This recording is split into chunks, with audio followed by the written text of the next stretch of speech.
Big thanks to Kartra for sponsoring this week's video. All right, today I got some examples as to how to make the best out of any situation. I just got back from my wedding, I stayed for work, and I ended up doing some stock photography. Not what I had in mind, but I think it worked out great. Before I get started, I do want to thank Greg for joining our member community. Thank you very much to all the channel members. You're very helpful. It really helps support this channel. Again, if you have any questions, any particular video you want to watch, let me know in the comments and I'll do my best to answer, whether it's with a private video or another YouTube video scheduled as usual. Let's start with this whole thing. I went to Idaho for our friend's wedding. It was great. I got a lot of photos for him, and I might get him and his wife to sign a model release and use those photos for stock. The idea was to go downtown, take some photos at twilight, capture the beauty of the city. Coeur d'Alene's a beautiful city, and I wanted to capture that and make stock images, travel stock photos. The problem is it was so smoky and it was so hot that plan just went out the window. My camera kept overheating. Every time I went outside, at more than 10 minutes, I would get the blinking lights and it was overheating. At the wedding, I had to keep going in and out because it kept overheating. That's one of the issues with the R5-1, which there's a 2, by the way.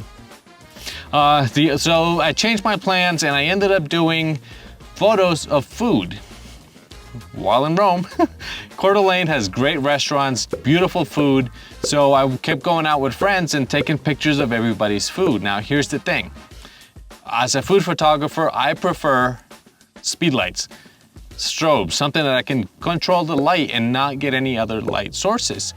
When I'm eating at a restaurant, I can't control that. The food that's coming out is not looking like food that I photograph. I photograph real food, something that I eat afterwards, but this is just something you order. So they're not making sure that it looks the best it can look.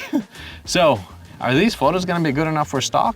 Natural light, not plated for photography, and handheld, because I didn't want to sit up with a tripod and do all that. Now, before we get into the camera settings and tips as to how to photograph food in this situation, let's take a minute to thank today's sponsor.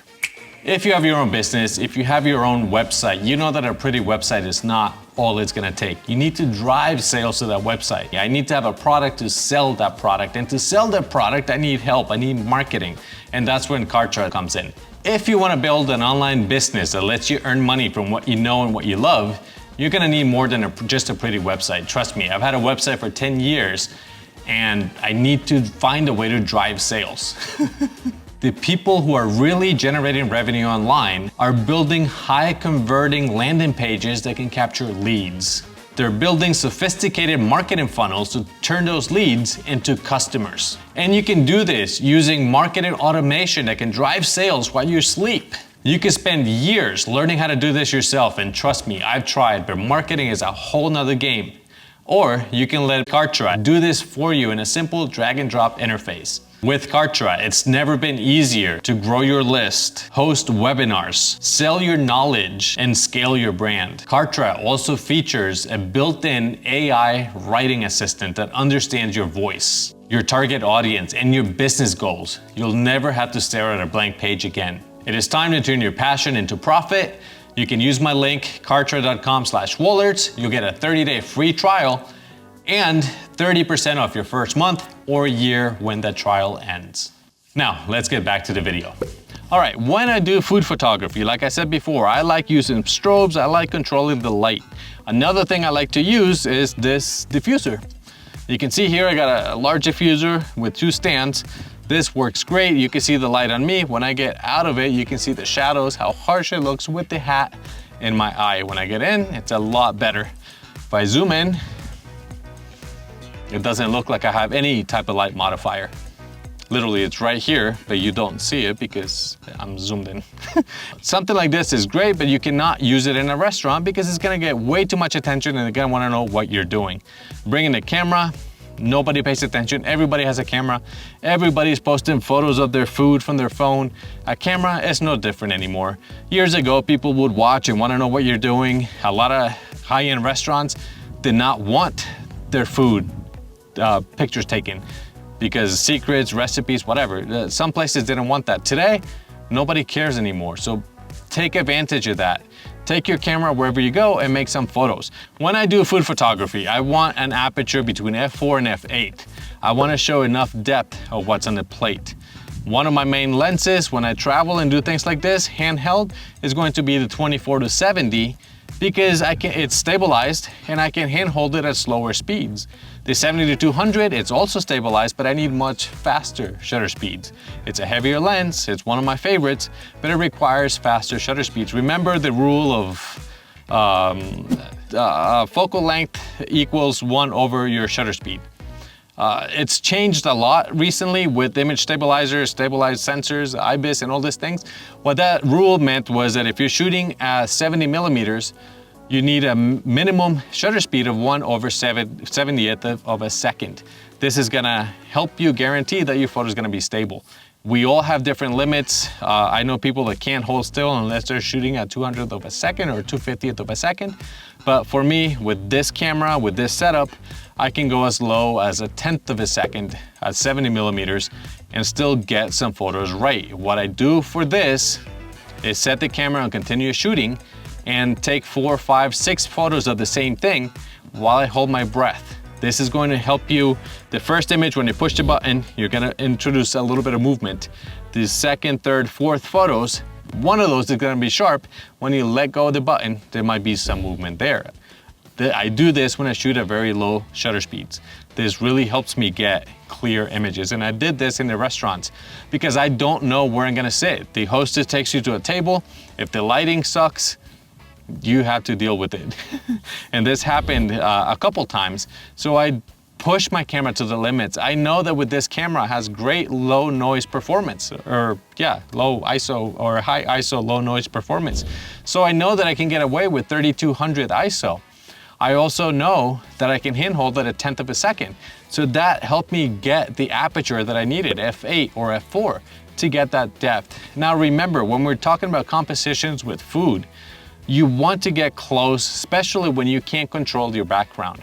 When I do a photo shoot for a restaurant, I get a big table, I can plate different dishes in the background. I can set it up to where it looks nice, but when we're at a restaurant that's busy and people are eating and walking, zoom in, get close, show your food, and that's it. You don't have to show the whole plate. You can get in there and show the details and avoid the clutter of the background. You can't control it, so just ignore it. Now, the other tip I can give you when it comes to composition is to focus on the primary dish. I see so many mistakes when people will take a photo of a steak with fries, and the fries are in the front. Remember, your lens, your camera is gonna distort things a little bit depending on the lens that you use. So if you focus or you put the fries first, the fries are gonna look bigger. The steak is gonna look small. No restaurant is gonna wanna use that. So move the plate around, put the steak up front, make the steak look big, and the fries as a side dish. I see so many people make that mistake. And if the vegetables are a side dish or are just something that's added, then you don't have to include all of them in the plate. You can focus on the main course, the center thing that you're gonna order, whether it's a pork chop, whether it's a lamb chop or the steak. I like meat, if you can't tell. And then the rest is gonna be a side dish. The rest is gonna be part of the photo, but not the center of the photo. Does that make sense? Now, here's another thing. On the way to Idaho, I drove across a forest fire. So through the windshield of the car, I was able to get a few images. I don't wanna stop and get in the way of the people trying to put it out. So I just shot through the windshield, 2.8 or 3.2. I don't need a lot of depth. It's very far away, 2,000 of a second because the car is moving. And I ended up with like 5 or 6 photos that got accepted. 2.8 or f3.2 is going to blur anything on the windshield and focus on what's at the distance. Perfect. Those opportunities don't happen often. Well, now in the West, apparently it does, but that also means those photos have a higher chance of selling. You have the drama, you have the skies, you have a truck, the road. Why not? Anyway, let's go back to the food photos. I do have a question. If any of you are an accountant or know an accountant, these photos, these food photos I did at the restaurant, do you think the write-off people would care if I try to write that off as in my taxes? I went there, I paid for the meal. If I make income from the photos, I have to pay taxes income taxes on those photos. Do you see where I'm going with this? I'm not a tax professional. If any of you are, can you let me know? Does that make sense? I'm paying for the meal and now I'm uploading those photos to the stock agencies. I have a chance of making money from the photo shoot. It was a photo shoot. I intend to sell those photos. I just don't know if that's gonna happen. You can see that we had a great time. There was a lot of food and drink. There was from breakfast to lunch and dinner, and I tried to make the best out of every situation. I got about 60 images from this photo shoot alone, which I think are gonna help my stock portfolio. The thing with stock is agencies want photographers that are dedicated to this. If you only upload 10 or 20 photos and then you quit, they're not gonna promote your images. But if you're constantly uploading, it doesn't have to be the same thing. You can do whatever you want. But if you're constantly uploading, that algorithm is gonna take you as a serious contributor and they're gonna promote your portfolio. These are things I've learned through 14 years of stock, and it's helped me, so I hope it helps you as well. I completely missed the hotel room. That's a great opportunity to get pictures in the hotel room, and it just slipped my mind. I was busy, got there, by the time I was ready to take pictures, the hotel room was trashed. So when you very first get there, that's the time to take pictures. Put your stuff away, take photos, and then you can move in. So this is another possibility. There's so many things that we can do for stock. Shoot what you like, just continue to shoot more and more. Thank you very much for watching this video. I hope it gave you a couple ideas as to how to not only do food photography, but what can sell as a stock photo. Thank you very much for watching. Don't forget to like and subscribe, and I'll see you guys in the next video. Bye.